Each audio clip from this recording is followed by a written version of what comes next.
আজকে আমাদের পর্যটন দপ্তরের উদ্যোগে আমরা ট্রায়াল রান করতে চেয়েছিলাম প্যারামোটরিংয়ের, কিন্তু হাওয়া বেশি আছে দেখে আমরা একটু করে করতে যাচ্ছি।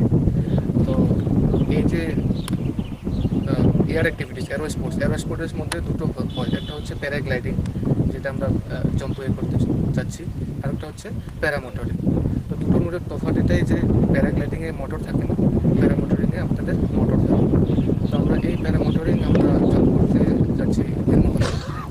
আর যেহেতু এখন নির্মহলে কিছু বৃষ্টি হওয়ার কারণে গ্রাউন্ডটা একটু ভিজা হয়েছে, তার ফলে আমরা আগরতলার পাশাপাশি যে গ্রাউন্ড আছে খুমলুং যে স্টেডিয়াম, এখানের যে মাঠটা, সেটা ভালো দেখে আমরা এখানে আজকে ট্রায়াল রাইডিং করতে এসেছি।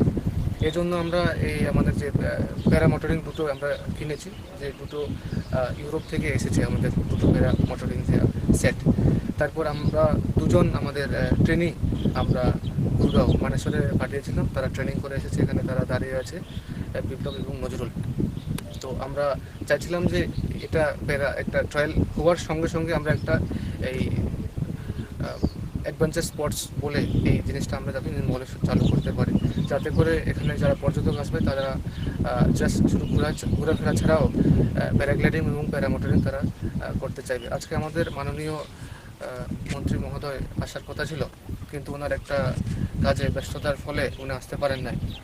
এবং আমরা চাইছি যে এই মাসে আমরা এই প্যারাগ্লাইডিং, জম্পু এবং প্যারামোটরিং নির্মহলে যাতে চালু করতে পারি।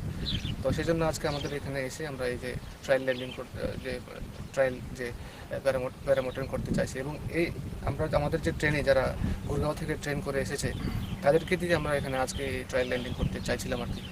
তো আমরা চাই যে তাড়াতাড়ি আমরা এই মাসে যাতে চালু করতে পারি, যার জন্য জম্পুয়ে কিন্তু প্যারাগ্লাইডিংয়ের টেক অফ এবং ল্যান্ডিং অফের যে কাজগুলিও চলছে, এটা শেষ হয়ে যাবে ইতিমধ্যে within 1 week or 10 days।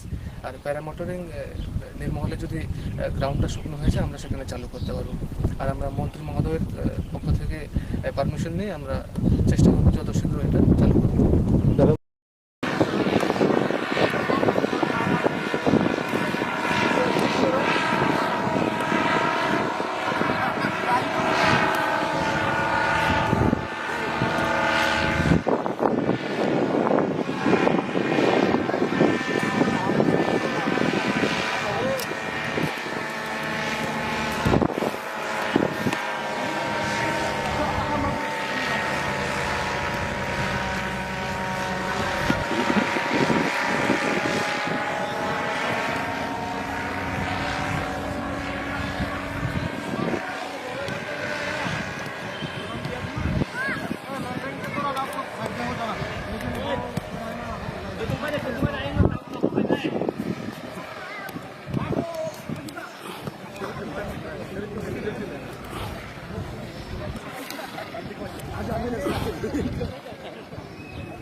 Kudu